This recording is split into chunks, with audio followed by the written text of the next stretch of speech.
What is up, YouTube? In my last video, I told you guys the stove is hot as ever, and my God, was I right. There is so much going on today. We have Carlos Santana signing with the Royals, and we got Adam Eaton going back to the White Sox, I should say. So let's get right into it and discuss the details of these trades. Both are pretty decent moves for their respective teams. Let's get going. Now let's get started with the biggest acquisition of the day, with Carlos Santana staying in the American League Central Division, but not with the Indians. He is heading over to the Kansas City Royals on a 2-year, $17.5 million contract.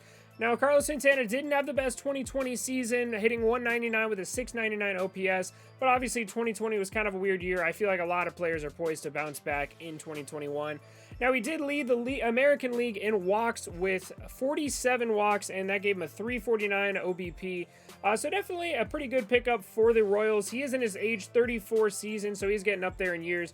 But he really seems like a good, solid addition to this Royals lineup. Now, for the Royals, this kind of fills a hole they had in their infield. Hunter Dozier, who was their starting first baseman at the end of last year, will probably be moving over to third base with Maikel Franco and being non-tendered, which means Carlos Santana is obviously their starting first baseman. So they seem to have filled up all of their holes in their roster. Now, they just go and get some pitching, maybe some bullpen help. They could actually be a very good, legitimate contender in the AL Central. Now, for the Indians, with losing Carlos Santana, they do maybe have an option to bring up Nolan Jones, who's one of their top prospects, to come up and maybe move either him over to first base or put Jose Ramirez over at first base, as he is aging a little bit. So who knows? They probably are good on the infield. I'm more worried about their outfield at the moment. It's really hard to see for Indians fans because they've had so many good players come up through their organization, and they seem to have traded all of them away with little to no return whatsoever. So it's really hard for an Indians fan right now. I feel bad for you guys. Now, obviously, my Angels aren't much better Indians fans, but I do feel really bad for you guys because of all the talent you guys have had on your squad that is flourishing in other teams right now, and then the fact that Lindor is probably leaving the team this year, if not maybe next year. It's just a tough time to be an Indians fan, that's for sure. Now, pretty much all of the offseason action today seemed to have been happening in the American League Central, with the White Sox signing Adam Eaton to a 1-year, $7 million deal that includes a club option for 2022 at $8.5 million. Now, this is a pretty good signing for them. Adam Eaton played very well when he was with the White Sox, and obviously he was a big part of the Nationals' 2019 run to the World Series.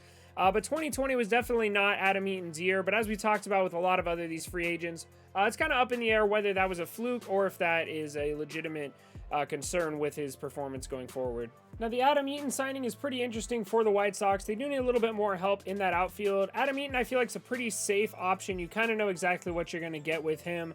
I would have maybe expected them to take a risk on a guy, maybe like Jock Peterson or Kyle Schwarber, or maybe go out and sign a big name like George Springer. But it looks like they're going to stick with Adam Eaton, maybe giving them a little bit more flexibility to booster that starting rotation, or maybe get a few bullpen arms to help them. That seemed to be one of their problems this year. Not a whole lot of bullpen or rotation depth.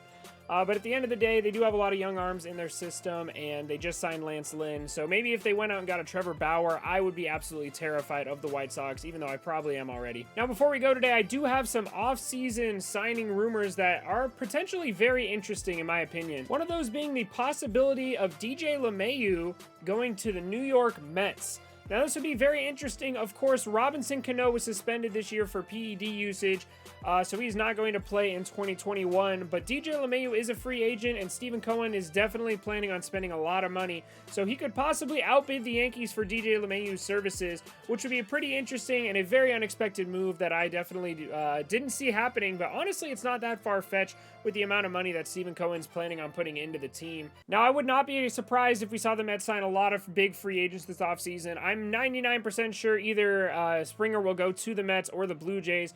But in addition to that, they could be signing LeMahieu, as I mentioned. Maybe Trevor Bauer is definitely a dark horse candidate to go to the Mets. In addition to that, obviously, I think everyone expects them to sign JT Realmuto. So we will have to see. I think the Mets are going to make a big splash this offseason. There is another team that I think is going to do some big things, and that is the Toronto Blue Jays. Now, the Toronto Blue Jays are rumored to be in on big free agents like Trevor Bauer, like George Springer, possibly DJ LeMahieu as well. So DJ LeMahieu is not as big of a lock to the Yankees as you would think. I would not be surprised if we do see him go to another squad. Now, there are a lot of trade rumors going around as well. Sonny Gray expected to be moved. Looks like the Reds are working very hard to find a suitable trade for him. He's only getting paid $20 million over the next 2 years, and he's in his early 30s, so he's definitely still in his prime. He's posted an ERA around 3 the last few years, so definitely a good pickup for any team that's interested in him.